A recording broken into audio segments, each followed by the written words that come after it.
to the blessing of this church today. இந்த நாளிலேயும் கர்த்தர் தம்முடைய திருச்சபைக்கு ஆசீர்வாதமாக அவர்களை பயன்படுத்தும்படி அவர்களை வாழ்த்தி வரவேற்கிறேன். Amen. Amen. Announcement.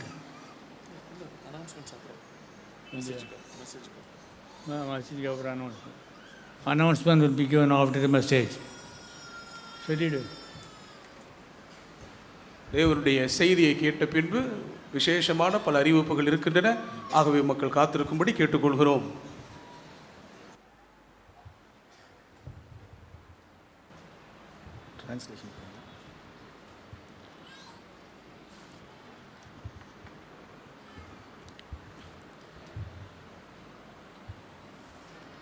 தேவனுடைய நாமத்திற்கு மகிமை உண்டாவதாக. Glory be to God's holy name. இந்த நாளிலும் உங்களோடு சேர்ந்து தேவனை ஆராதிக்கும்படி தேவன் எனக்கு தந்த இந்த நல்ல தருணத்திற்காய் கர்த்தரை நன்றியோடு கூட ஸ்தோத்திரிக்கிறேன். I thank God for the opportunity He had given me to worship along with you. சந்தோஷமா இருக்கிறவங்களாம் கைகளை உயர்த்தி ஒரு அல்லேலூயா சொல்லலாமா? If you are happy, will you please raise your hands and say hallelujah. தேவனுடைய நாமத்திற்கு மகிமை உண்டாகட்டும். Glory be to God's holy name. தேவன் தம்முடைய பெரிய கிருபையினால் இதுவரை நம்மை நடத்தி வந்திருக்கிறார். God has led us by His grace until now. இந்த 2012 துவங்கின அநேகர் நம்மோடு கூட இல்லை. Many of people who have started this 2012 are not with us today. அநேகர் தேவனை விட்டும் தேவ சமூகத்தை விட்டும் தூரம் போனார்கள். Many have gone out from the Lord and from His presence. ஆனாலும் உங்களுக்கும் எனக்கும் தேவன் அவருடைய சமூகத்தில் நிலைத்திருக்கிற ஒரு பாக்கியத்தை தேவன் தந்திருக்கிறார். But God has given you and me to abide in His presence. அது நமக்கு கிடைத்த ஒரு பெரிய பாக்கியம் என்று நான் கருதுகிறேன். I consider it to be a great privilege given to us. கர்த்தருடைய நாமத்திற்கு மகிமை உண்டாகட்டும். Praise be to God's holy name. எத்தனை பேர் இந்த காலை நேரத்தில் சந்தோஷமா இருக்கிறீர்கள்? How many of you are happy this morning? ஒரு சந்தோஷம் நிறைந்த ஒரு அல்லேலூயா சொல்லலாமா? Let's say hallelujah with joy. Hallelujah, Hallelujah, hallelujah, hallelujah. தேவனுடைய நாமத்திற்கு மகிமை உண்டாகட்டும். Praise be to God's name. 2 சாமுவேலின் புத்தகம் 2ஆம் அதிகாரம் 1ஆம் வசனத்திற்கு நான் உங்களை அழைக்கிறேன். Let's turn our Bibles to 2 Samuel chapter 2 and the first verse. 2 சாமுவேலின் புத்தகம் 2ஆம் அதிகாரம் 1ஆம் வசனத்திற்கு நம்முடைய வேத புத்தகத்தை திருப்புவோம். யாராகிலும் ஒருவர் நம்மிலே வாசிக்க கேட்கலாம்.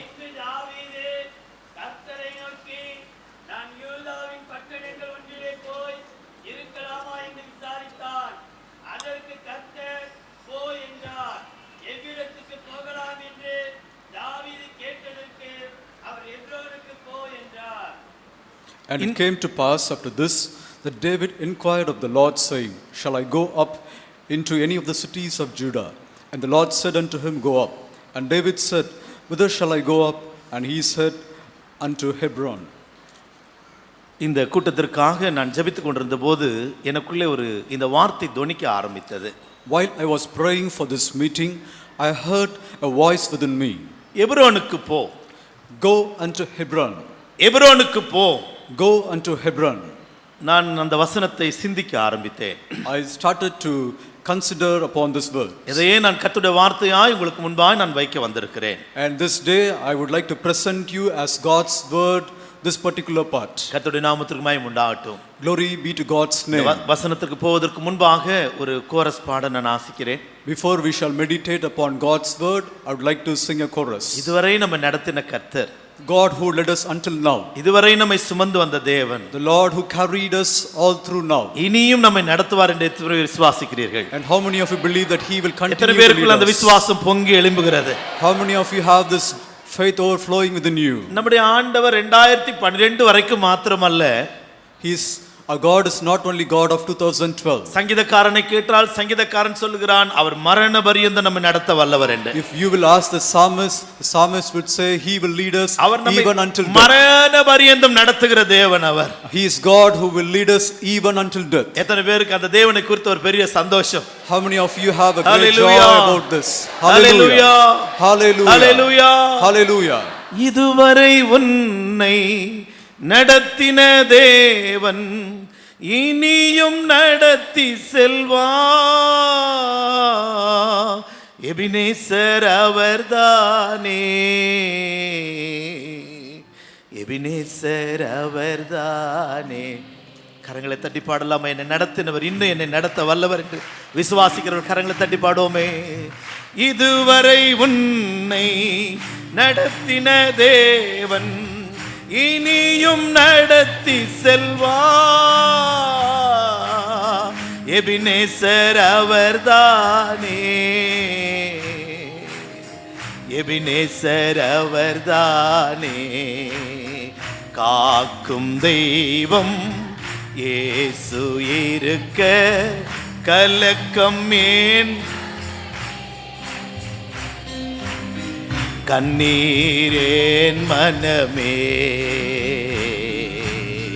கண்ணீர் ஏன் மனமே, பாடுகள் சகித்தா பரமனின் வருகையில் கூட சென்றிடலா. பாடி மகிழ்ந்திடலா, பாடி மகிழ்ந்திடலா. பாடுகள் சகித்தா பரமனின் வருகையில் கூட சென்றிடலா. பாடி மகிழ்ந்திடலா, பாடி மகிழ்ந்திடலா. காக்கும் தெய்வம், காக்கும் தெய்வம் இயேசு இருக்க கலக்கம். ஆமென். கண்ணீர் ஏன் மனமே, கண்ணீர் ஏன் மனமே.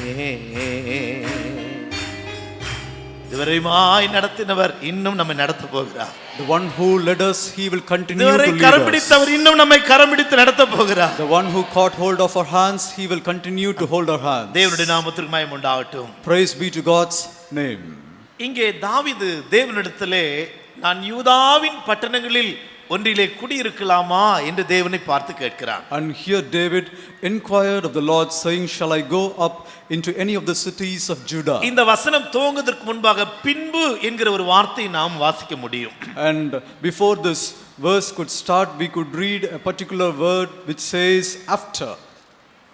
பின்பு என்றால் சவுல் மரித்த பின்பு என்று அர்த்தம். After this means after the death of Saul. அவனுக்கு பிரியமான சகோதரன் நண்பன் சவுலின் குமாரனும் மரித்த போது புலம்பல் பாடுகிறான் தாவீது. And after the death of his beloved friend Jonathan, David says this. என்னுடைய சத்துருக்கள் மாண்டு போனார்கள் என்று சந்தோஷப்படவில்லை, அதற்கு மாறாக புலம்பல் பாடின பின்பு தாவீது தேவனிடத்தில் விசாரிக்கிறான், ஆண்டவரே யூதாவின் குடிகளிலே ஒன்றிலே நான் போய் குடியிருக்கட்டுமா? He did not rejoice over the fall of the enemies, but instead, after lamenting for them, he inquires the Lord, saying, shall I go up into any of the cities of Judah? ஆண்டவர் சொல்லுகிறார் போ என்று சொல்லுகிறார். And the Lord said, go up. அதற்கு பின்பாக தாவீது கேட்கிறான், நான் எங்கே போக வேண்டும் ஆண்டவரே? After this, David inquires, saying, where should I go, Lord? நான் எங்கே போகலாம் ஆண்டவரே? Lord, where should I go? தேவன் சொல்லுகிறார் எபிரோனுக்கு போ. Lord said, go to Hebron. தேவனுடைய நாமத்திற்கு மகிமை உண்டாகட்டும். Glory to God's name. Hebron என்று சொன்னால் ஐக்கியம் என்று அர்த்தம். Hebron means fellowship. பரிசுத்த ஐக்கியம். It is a holy fellowship. கர்த்தருடைய நாமத்திற்கு மகிமை உண்டாகட்டும். Praise be to God's name. எனக்குள்ளே ஒரு எண்ணம், ஏன் ஆண்டவர் அவனை எபிரோனுக்கு போக சொன்னார்? I had a thought within me, thinking within myself, why did God ask him to go to Hebron? ஏன் எபிரோனுக்கு போக வேண்டும்? Why should he go to Hebron? எபிரோனின் ஆசீர்வாதங்களை நான் உங்களோடு கூட பகிர்ந்து கொள்ள விரும்புகிறேன். I would like to tell you about the blessings of Hebron. அநேக ஆசீர்வாதங்கள் எபிரோனிலே உண்டு.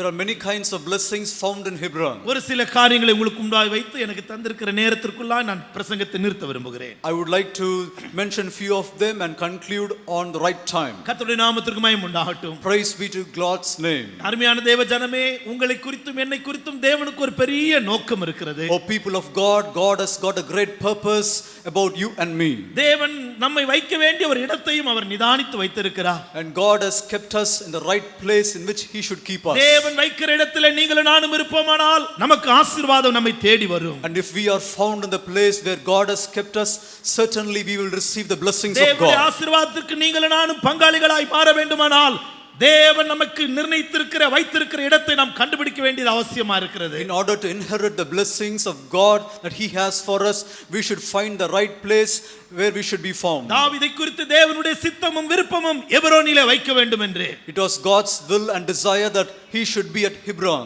தாவீதுக்குள்ளே ஒரு ஆசை இருக்கிறது, யூதாவிலே எங்கேயாயிலும் ஒரு இடத்திலே ஜீவித்தால் போதும் என்று. David had a desire within him, thinking that it will be good for me to stay in a place in Judah. ஆனால் தேவனோ அவனை குறித்து யூதாவின் பட்டணங்கள் ஏதாகிலும் ஒரு இடத்தில் அல்ல, எபிரோனை குறித்து திட்டவட்டமாய் கர்த்தர் பேசுகிறார். But God did not ask him to go and stay in any place in Judah, but he specifically mentioned a place called Hebron. வேதத்தில் அநேகரை குறித்து வாசிக்க முடியும். தேவன் அவர்களுக்கு வைக்க வேண்டிய ஒரு இடத்தை வைத்திருந்தார். அவர்களோ தாங்கள் தேவன் விரும்புகிற இடத்தை அல்லாமல் அந்நிய இடத்தை, வேற இடத்தை தெரிந்து கொண்டதை நமக்கு வாசிக்க இயலும். In the Bible we read about many people that God had placed them in a particular place.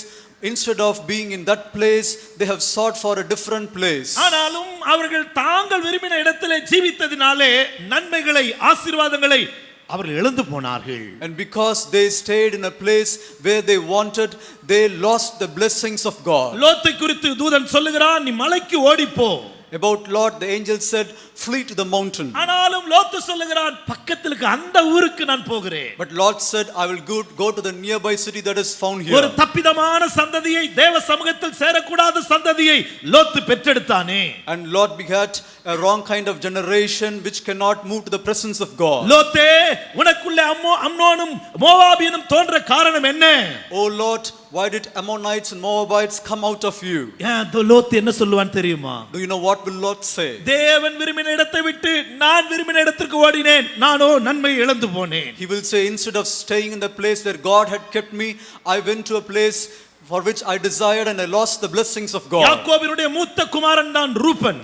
And Reuben is the eldest son of Jacob. இந்த ரூபனை குறித்தும் இந்த இஸ்ரவேல் ஜனங்களை குறித்தும் தேவனுடைய மனதிலே ஒரு திட்டம் உண்டு. And God had a plan regarding Reuben and the people of Israelite. நீங்கள் வீட்டிலே போய் வாசித்து பாருங்கள், உபாகம புத்தகம் 11ஆம் அதிகாரம் 31ஆம் வசனத்திலே. The book of Deuteronomy chapter 11 and verse 31, go home and read. நீங்கள் சுதந்தரிக்க போகிற தேசம் யோர்தானை கடந்து போக வேண்டும். And in order to inherit the land, you should pass Jordan. தேவன் இஸ்ரவேல் ஜனங்களை யோர்தானை கடக்க பண்ணி கானானை சுதந்திரமாய் கொடுக்க ஆசையா இருந்தார். And God had a desire for this people of Israelite to cross this Jordan and inherit Canaan. ஆனால் என்னாகம புத்தகம் 32ஆம் அதிகாரத்திலே வாசிக்கிற வேளையிலே, But in Numbers 32 if you read, Ruban கெஞ்சுகிறான்.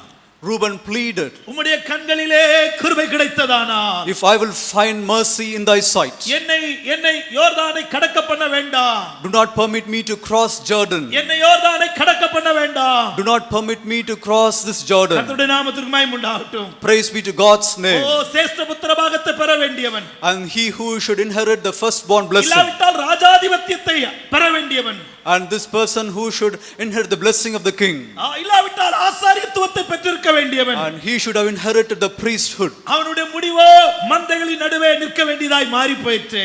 But his end was very pitiable.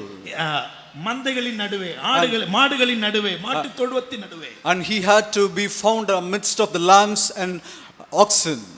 கர்த்தருடைய நாமத்திற்கு மகிமை உண்டாகட்டும். Glory be to God's holy name. ஏன் இந்த மந்தைகளின் நடுவே நிற்க ஆரம்பித்தான்? And why did he go and stand in the midst of the sheep? தேவன் வைத்த இடத்தை அவன் விரும்பவில்லை.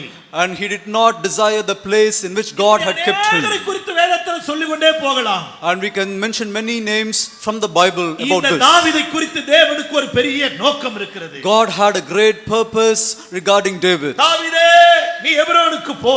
Oh David, flee to Hebron. தாவீதே, நீ எபிரோனுக்கு போ.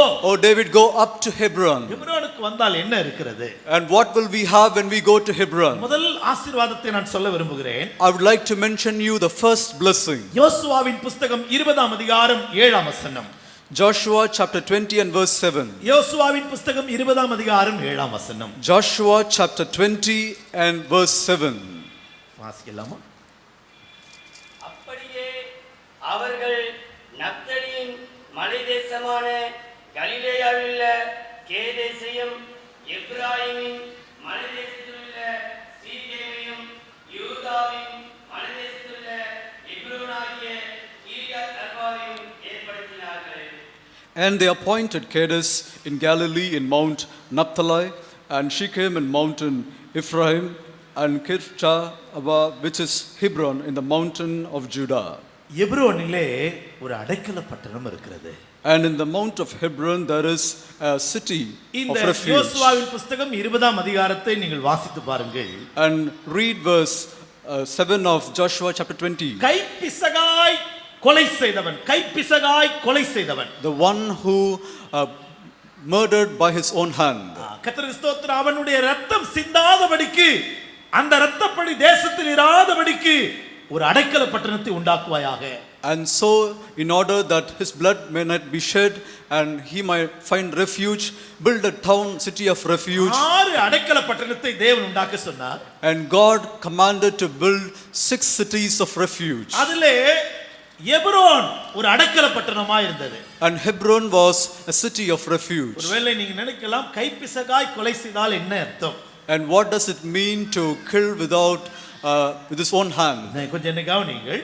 Kindly listen. ஒரு பெரிய மாமரம் நம்ம நடுவில் இருக்குன்னு வைத்துக் கொள்வோம். Think that we have a mango tree in front of மாமரத்திலே us. காய்கள் அப்படியே கனிந்து இருக்கிறது. And there are many mangoes ripe found in the tree. எனக்கு இப்படி ஒரு மாங்காய் பறிக்க எனக்கு ஒரு ஆசை. And I have a desire to pluck one of those mangoes. நான் என்ன செய்யறேன்னா ஒரு கல் எடுத்து எறிகிறேன். I'm throwing a stone down from here. மாங்காய் மேல படாம இந்த பிரதர் மேல தலையில பட்டுட்டுன்னு வச்சுக்கிடுங்களேன். Think that it did not hit the mango, but it hit on our dear brother's இப்ப அவர் கீழே விழுந்து ரத்தம் சிந்தி கொண்டிருக்கிறது, கீழே விழுந்துட்டார். and he has fallen down, blood is coming out. அவர் துடிச்சிட்டு இருக்கிறார் வேதனையில. And he is starving for his life. இந்த ஊர்காரங்க என்ன விடுவாங்களா?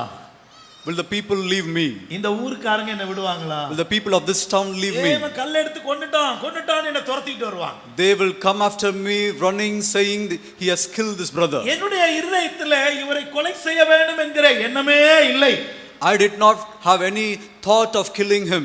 ஆனால் நான் மாங்காயை எறியும்படி, மாங்காய் பறிக்கும்படி ஒரு கல்லை எறிந்தேன். அந்த கல்லோ இவர் மேல் பட்டு மரணத்துக்கு ஏதுவாய் மாறிவிட்டார். But in order to pluck a mango, I throwed a stone, and this stone fell on the brother, and he is about to die. இப்பொழுது ஜனங்கள் என்னை துரத்துகிறார்கள். And people are coming running after me. நான் வேகமாய் ஓடி இந்த அடைக்கல பட்டணத்தின் வாசலிலே கால் வைத்தால் போதும். I'm fastly running to go and step into the city of refuge. என்னை துரத்தி வருகிற ஜனங்கள் என்னை பிடிக்க முடியாது, என்னை கொலை செய்ய முடியாது. And people who are running after me, they cannot catch me, nor they cannot kill me.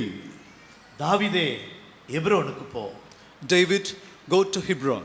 எப்ரோனுக்கு போனால் அங்கே ஒரு அடைக்கல பட்டணம் இருக்கிறது. If you will go to Hebron, there is a city of refuge for you. அந்த அடைக்கல பட்டணம் மட்டுமல்ல, அங்கே ஒரு ஆசாரியனும் இருக்கிறார். Not only a city of refuge, there is also a priest who is found there. நீங்கள் என்னாகம புத்தகம் 35ஆம் அதிகாரத்தை வீட்டில் போய் வாசித்து பாருங்கள். Go home and read Numbers chapter 35. அங்கே ஒரு ஆசாரியன் இருக்கிறான் அடைக்கல பட்டணத்திலே. And there is a priest found in the city of refuge. கர்த்தருடைய நாமத்துக்கு மகிமை உண்டாகட்டும். Praise be to God's name. இந்த புதிய ஏற்பாட்டு காலத்து அடைக்கல பட்டணம் யார்? And in this New Testament period, who is the city of refuge? நம்முடைய இயேசு நமக்கு அடைக்கல பட்டணமா இருக்கிறார். Our Jesus is a city of refuge unto us. அதனால்தான் அவர் தன்னிடத்தில் வருகிற ஒருவனையும் நான் புறம்பே தள்ளுகிறதில்லை என்று அன்பாய் அழைத்துக் கொண்டிருக்கிறார். That is why he calls saying, he who comes to me I will in no manner cast out. அதனால்தான் நீதிமொழிகள் 18ஆம் அதிகாரம் 10ஆம் வசனம் இவ்விதமாய் சொல்கிறது, கர்த்தருடைய நாமம் பலத்த துர்கம், நீதிமான் அதற்குள் ஓடி சுகமாயிருக்கிறான். That is why Proverbs chapter 18 when verse 10 says, the name of the Lord is a strong tower, the righteous runneth into it and he is safe. யாரெல்லாம் இந்த தேவன் என்கிற இயேசு என்கிற நாமத்துக்குள்ளே ஓடி வருகிறார்களோ அவர்களுக்கு சுகம் உண்டு.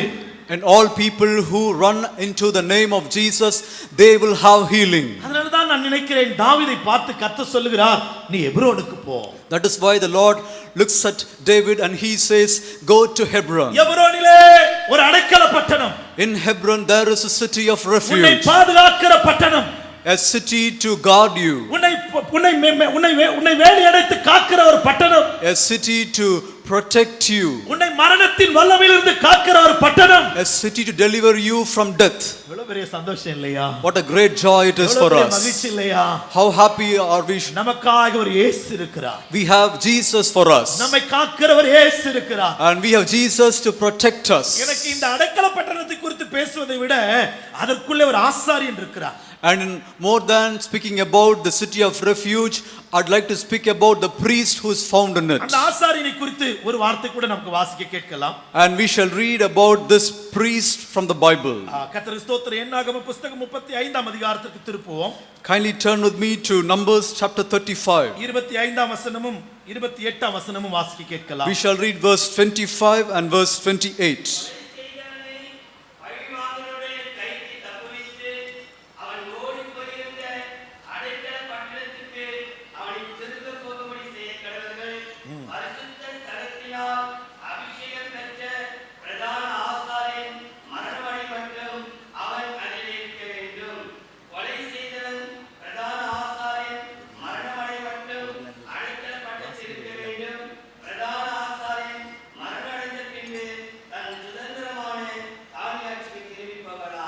கர்த்தருடைய நாமத்திற்கு மகிமை உண்டாகட்டும். Praise be to God's name. இந்த அடைக்கல பட்டணத்துக்குள்ள ஓடினால் அங்க ஒரு பிரதான ஆசாரியர் நமக்கு இருக்கிறார். If we will run into the city of refuge, we have a great high priest for us. இந்த ஆசாரியன் என்ன செய்கிறார்? What will this high priest do? உன்னை விசாரிக்கிற ஆசாரியன் அவர். And he will inquire you. கர்த்தருடைய நாமத்திற்கு மகிமை உண்டாகட்டும். Glory be to God's நீ ஏன் name. இந்த அடைக்கல பட்டணத்துக்குள்ள வந்திருக்கிறாய்? Why did you come to the city of refuge? இந்த ஆசாரியன் என்ன, இந்த ஆசாரியனிடத்தில் இவன் என்ன சொல்லுவான்? And what will this person tell the high priest? ஐயா, நான் ஒரு மாங்காயை பறிக்கும்படியாய் ஒரு கல்லை எறிந்தேன். I just throwed a stone in order to pluck those mangoes. ஆனால் அந்த கல்லோ ஒரு மனிதன் மேல் பட்டு அவன் குத்துயிராய் கிடக்கிறான். But this stone fell upon a person and he is about to இந்த die. ஜனங்களோ என்னை கொலை செய்யும்படியாய் என்னை விரட்டி வருகிறார்கள். And because of this, people are coming after me in order to kill me. நீதான் என்னை பாதுகாக்க வேண்டும். Lord, you should protect me. இந்த ஆசாரியன் தன்னிடத்தில் வருகிறவனை பொறுப்பெடுத்துக் கொள்கிறான் ஐயா. And this priest will take care of the person who has come to him. இந்த ஆசாரியன் உயிரோடு இருக்கிற வரைக்கும் இந்த அடைக்கல பட்டணத்துக்குள்ளே இந்த குற்றவாளி காணப்படலாம்.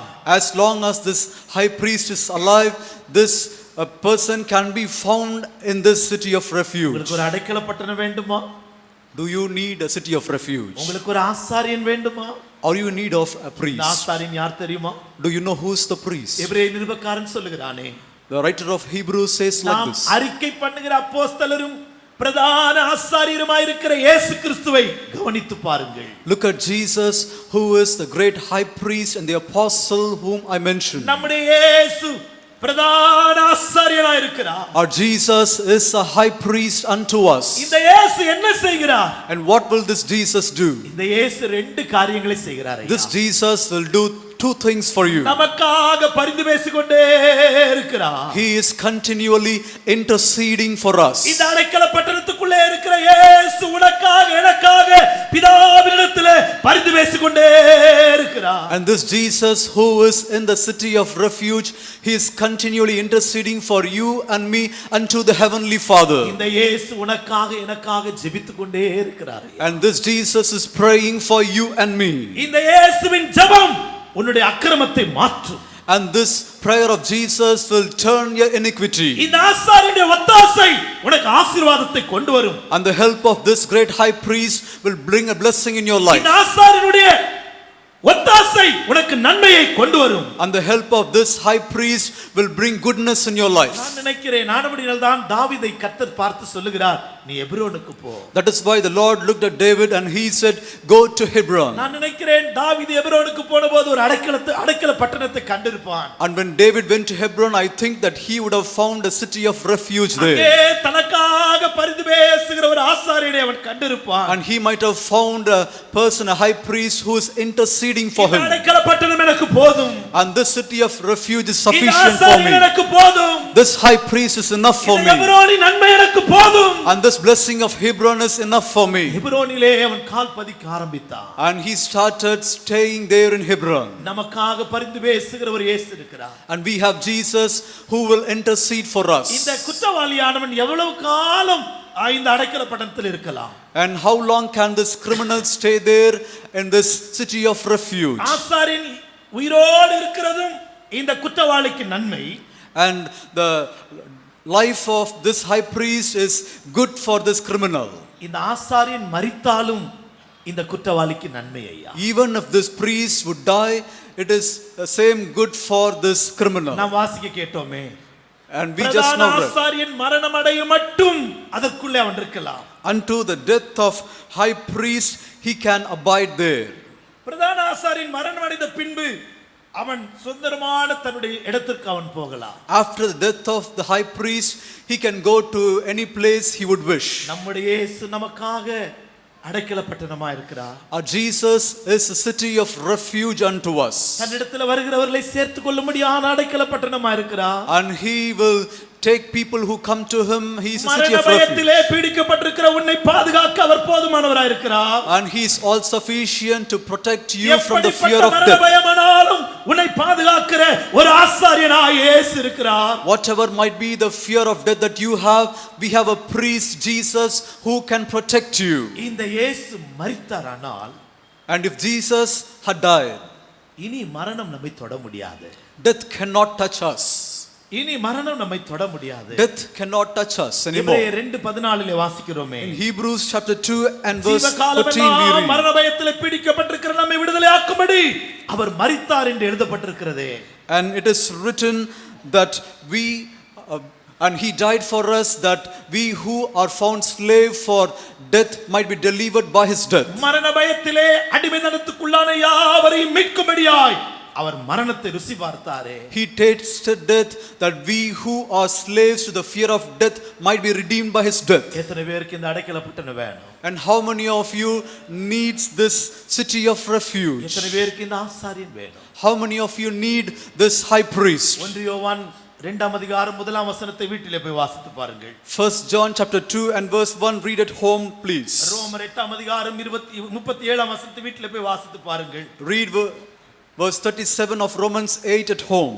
கர்த்தருக்கு ஸ்தோத்திரம். அங்கே நமக்காக இயேசு பரிந்து பேசுகிறார். And there Jesus is interceding for us. அவர் நமக்காக அவர் பரிந்து பேசிக்கொண்டே இருக்கிற ஆசாரியனாய் இருக்கிறார். And he is a high priest who is always interceding for us. நமக்காக அவர் வழக்காடுகிற நல்ல ஒரு அட்வொகேட்டாய் நமக்கு இருக்கிறார். He is a good advocate who is always pleading on our behalf. கர்த்தருக்கு ஸ்தோத்திரம். மன்னிக்கிறேன், 8:34. In Romans chapter 8 and verse 34. கர்த்தருடைய நாமத்துக்கு மகிமை உண்டாகட்டும். Praise be to God's holy name. அவர் நமக்காக பரிந்து பேசிக்கொண்டே இருக்கிறார். And he is always interceding for உங்களை us. பார்த்து இந்த காலை நேரத்தில் ஒரு கேள்வி கேட்கிறேன். Looking at you, I would like to ask you a question this morning. நானும் கூட எப்ரோனுக்கு வருகிறேன். I'm also coming to Hebron. எனக்கு அடைக்கல பட்டணம் தேவை. I need a city of refuge. இந்த இயேசு எனக்கு தேவை. I need this Jesus. அவருடைய ஜெபம் எனக்கு தேவை. I need his prayer. அவருடைய பரிந்து பேசுதல் எனக்கு தேவை. I need his intercession. எத்தனை பேர் ஆசையா இருக்கிறீர்கள்? How many of you have got a desire for this? ரெண்டு கரங்களை உயர்த்தி கொஞ்ச நேரம் கர்த்தரை ஸ்தோத்திரிக்கலாமா? If you have a desire, let us raise both our hands and praise God. இந்த அடைக்கல பட்டணத்தை வாஞ்சிக்கிற கரங்களை உயர்த்தி ஸ்தோத்திரிக்கலாமா? If you will have a desire for the city of refuge, kindly raise your hands and praise Him. We have a city of refuge. We have a city of refuge. அதிலே ஓடி வருவாயானால் சுகம் உண்டு. If you will run to it, you will have healing. சுகமாய் வாழ்ந்திருக்கும்படி பரிந்து பேசுகிற இயேசு உண்டு. And there is Jesus who will pray, who will intercede for your health. தேவனுடைய நாமத்துக்கு மகிமை உண்டாகட்டும். Glory be to God's holy name. இரண்டாவதாக, Secondly, எப்ரோனுக்கு போ. go unto Hebron. ஏன் எப்ரோனுக்கு போக வேணும்? And why should we go to Hebron? எப்ரோனில் இருக்கிற இரண்டாமത്തെ ஆசீர்வாதம் என்ன? What is the second blessing that is found in Hebron? 2 சாமுவேலின் புத்தகம் 2:3-4 வசனங்களை நாம் வாசிக்க கேட்கலாம். 2 Samuel chapter 2, let us read verse 3 and 4. அன்றியும் தன்னோடிருந்த மனுஷரையும் அவர்கள் குடும்பங்களையும் கூட்டிக் கொண்டு போனான். அவர்கள் எப்ரோனின் சுற்றூர்களிலே குடியேறினார்கள். அப்பொழுது யூதாவின் மனுஷர் வந்து அங்கே தாவீதை யூதா வம்சத்தாரின் மேல் ராஜாவாக அபிஷேகம் பண்ணினார்கள். 5ஆம் அதிகாரம் 3ஆம் வசனம் கூட வாசிக்கலாம். Let us also read verse 3 of chapter 5. எப்ரோனிலே ராஜாவிடத்தில் வந்தார்கள். தாவீது ராஜா எப்ரோனிலே கர்த்தருக்கு முன்பாக அவர்களோடு உடன்படிக்கை பண்ணிய பின்பு அவர்கள் தாவீதை இஸ்ரவேலின் ராஜாவாக அபிஷேகம் பண்ணினார்கள். எப்ரோனிலே அடைக்கல பட்டணமும் ஆசாரியனும் மட்டுமல்ல, In Hebron, not only a city of refuge and high priest are found, அங்கே அபிஷேகமும் இருக்கிறது. there is also anointing there. அபிஷேகம் இருக்கிறது. There is anointing found there.